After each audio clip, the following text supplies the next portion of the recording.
Entonces, con lo que han visto del video ya y recordaron el concepto de fuerza electromotriz, vamos a entrar a ver lo que es la ley de Faraday, que es la otra ley para electromagnetismo. Vamos a ver entonces nosotros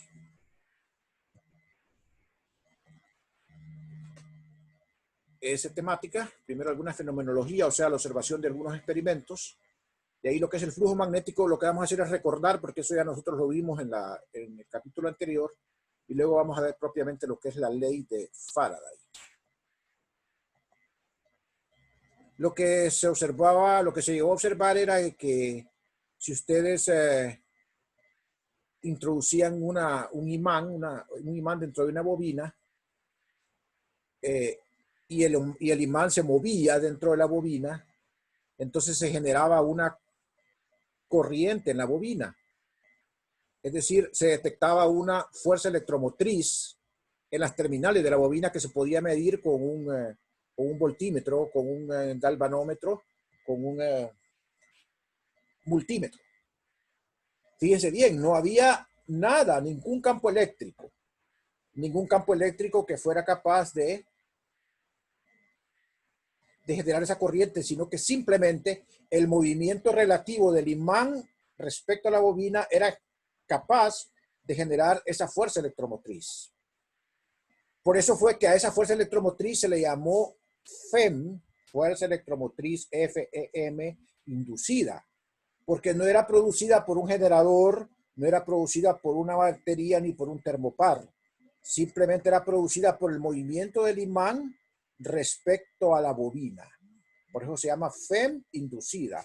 Ese fue un gran descubrimiento, porque como pueden ver ustedes, un fenómeno que era originalmente simplemente magnético, daba lugar a la existencia de un fenómeno eléctrico. Y ese fue, digamos, el inicio de cuando se comenzó a sospechar de que la electricidad y el magnetismo eran la misma cosa. Eran efectos que pertenecían al mismo tipo de fenómeno, era un mismo tipo de fuerza la que generaba estos fenómenos. Entonces, ese fue un experimento, digamos, muy valioso.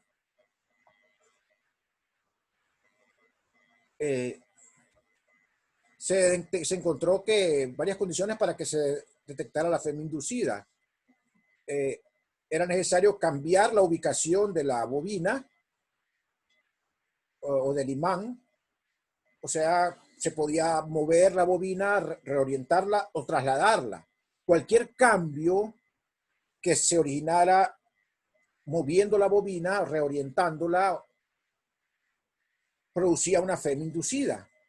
Pero ¿cuál era el hecho? Realmente lo que ocurre es que al mover la bobina, al reorientarla, ustedes pueden ver que las líneas de flujo de campo magnético producido por el imán se ven modificadas. La cantidad de líneas por unidad de área que pasan por la bobina cambia cuando ustedes la reorientan. Eso nos da lugar a una sospecha, que la fuerza electromotriz inducida, o sea, la FEM inducida, realmente es producida por un cambio de flujo. O sea, está cambiando, que realmente está cambiando es el flujo. Y el sistema reacciona como una especie de homeostasis para tratar de mantener el flujo constante y genera una FEM en sí mismo para poder contrarrestar ese cambio de flujo que se está originando por el movimiento.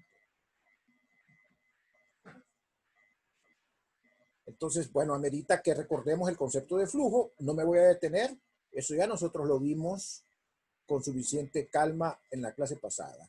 El flujo se define como el campo por el área cuando el campo es el mismo en todo el área, o se define como una integral cuando el campo no es lo mismo en todo el área, flujo magnético. El flujo magnético a través de cualquier superficie cerrada era cero, que era la ley de, ¿se acuerdan? La ley de Gauss para magnetismo. Y entonces hoy sí vamos a entrar a la ley de Faraday, ya recordando lo que es el flujo. La ley de Faraday lo que nos dice es que la FEM inducida en un circuito es proporcional, es, mejor dicho, igual al negativo de la derivada de phi con respecto al tiempo. Es decir, es el negativo de la derivada con respecto al tiempo de la integral de b punto dA. O sea, acá tenemos esta integral y entonces en esa derivada pueden variar dos cosas. Puede variar el campo magnético o puede variar el área. Cualquiera de las dos cosas que varíe hacen variar el flujo y por lo tanto se va a generar una FEM inducida.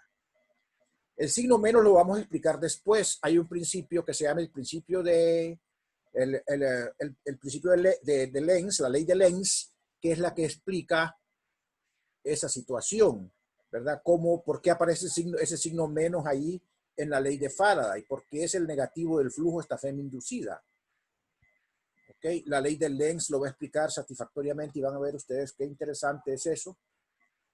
Entonces, que quede claro entonces que el flujo puede variar por dos razones. Puede variar por el cambio en el campo o por el cambio en el área. Cualquiera de las dos, ¿verdad? Entonces es importante eso. Ok.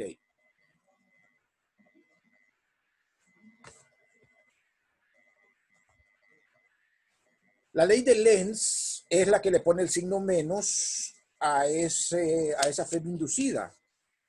Ustedes, yo creo que todos ustedes ya pasaron química analítica. En química analítica uno estudia un principio que se llama el principio de Le Chatelier, que lo que les dicen es que el sistema reacciona en la reacción química, reacciona de tal forma que se opone a los cambios. Si, por ejemplo, se están generando más reactivos que productos, entonces favorece la dirección de la reacción en el sentido de compensar ese cambio, de oponerse a ese cambio externo. Pues la ley de Lenz es exactamente lo mismo. Es una reacción a los cambios externos. Entonces, la ley de Lenz dice que el flujo que produce, o sea, que el cambio que produce la FEM inducida es tal que el campo que ella misma produce, que aquí lo tenemos como B inducido, ese cambio es tal que se opone al cambio que está generando la FEM. Si, por ejemplo, hay un cambio en el campo, si están modificando el campo magnético, por ejemplo, haciéndolo cambiar con el tiempo, haciéndolo más intenso, menos intenso, más intenso, entonces el sistema establece una FEM acá, una corriente, una FEM, que va a generar un campo magnético que se opone a ese cambio. Si B, por ejemplo, crece en esta dirección, entonces la FEM va a ser tal que crezca para abajo, que se genere un campo para abajo para oponerse a ese cambio. Entonces miren, pongan el pulgar, ahí donde está lo morado, pongan el pulgar y van a ver entonces que la corriente genera un campo hacia abajo. Entonces la FEM inducida es tal que genera esa corriente para generar un campo hacia abajo que se opone a ese aumento al campo hacia arriba. ¿Qué pasaría si en vez de crecer B, el B externo, disminuiría? Entonces disminuiría el flujo. Entonces la FEM inducida sería para arriba, para compensar esa disminución. Y la corriente inducida y la FEM inducida serían en sentido contrario al que se muestra acá. Esa es la ley de Lenz. Exactamente lo mismo que pasa con el principio de Le Chatelier, solo que aquí no hablamos de reactivos y productos, ¿verdad? Ni de presión, ni de temperatura a la cual ocurre la reacción, sino que hablamos de corriente eléctrica y de fuerza electromotriz.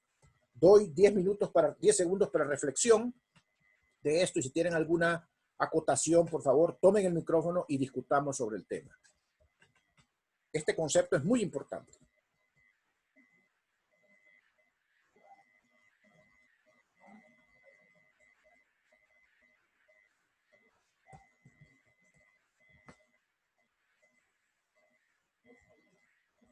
Muy bien, entonces asumo que se comprendió y que por tal razón se entiende por qué va ese signo menos en la ley de Faraday.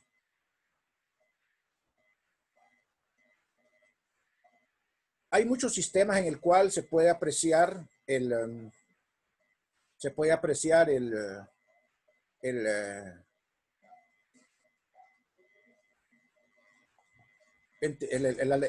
efecto de la ley de Faraday, o sea, la fe inducida. Por ejemplo, uno de ellos es una espira que gira en presencia de un campo magnético, que ese es el principio básico del alternador de un carro, ¿verdad? Al girar con una velocidad angular W0, la espira está cambiando continuamente el flujo, desde un valor 0 a cuando está paralela a la espira, hasta un valor máximo cuando está perpendicular al campo magnético. Entonces, eso hace, digamos, que se genere una FEM inducida en el alternador, en la espira, ¿verdad? Ese es el principio del alternador, precisamente, que está cambiando el valor del flujo y está cambiando el valor de la FEM inducida porque está cambiando permanentemente el flujo magnético, ya que la cantidad de líneas que atraviesan el área de la espira es variable. Eso se puede ver en esta gráfica, ¿verdad? En la cual la espira va desde que está orientada de esta manera, ¿verdad? Donde el flujo es máximo acá, ¿verdad? Entonces el flujo es máximo aquí, luego el flujo acá va disminuyendo hasta que hasta que el flujo disminuye, ¿verdad? Y entonces el flujo alcanza su valor más negativo acá, cuando está orientado así, se orientó completamente. O sea, aquí instantáneamente es ese cero, pero comienza a disminuir, a volverse más negativo, ¿verdad? Instantáneamente. Luego comienza a ser más negativo, hasta que otra vez se hace cero, comienza otra vez el flujo a aumentar positivamente, se hace cero y está en ese ciclo cambiante. Entonces, esa variación del flujo va generando una fuerza electromotriz que también es variante con el tiempo. También esa fuerza electromotriz es variante con el tiempo. Y eso va a generar una corriente alterna. Por eso se llama alternador al aparato que tienen los carros, que funciona de esa manera, a pura rotación. Miren que no hay necesidad de cambiar el campo magnético. El campo magnético lo produce una bobina y ese campo magnético es el mismo, es uniforme, es constante. Lo que está variando es el flujo, porque como la espira está rotando, está cambiando el flujo y por lo tanto generando una fuerza electromotriz que varía con el tiempo. Bueno, no está más que decir, ¿verdad? Que lo que dije anteriormente, que la ley de Faraday fue clave en el desarrollo de la teoría electromagnética, ¿verdad? Es increíble así históricamente como una persona que no tuvo escolaridad básica, que venía de ser un pastor de rebaño de ovejas y que luego trabajó como ayudante de imprenta, logró generar tan enorme descubrimiento que pueden ustedes ver las implicaciones que ahora tiene eso, ¿verdad? Luego les voy a contar la anécdota de la vida de Miguel Faraday para que conozcan un poquito de su historia también. Dejo ahorita, como me quedan un par de minutos, dejo para que ustedes quieran comentar algo si desean. Como ahorita realmente comenzamos un poco tarde, voy a reconectarme inmediatamente para que estén listos y vamos a tener un pequeño descanso después que terminemos la siguiente etapa.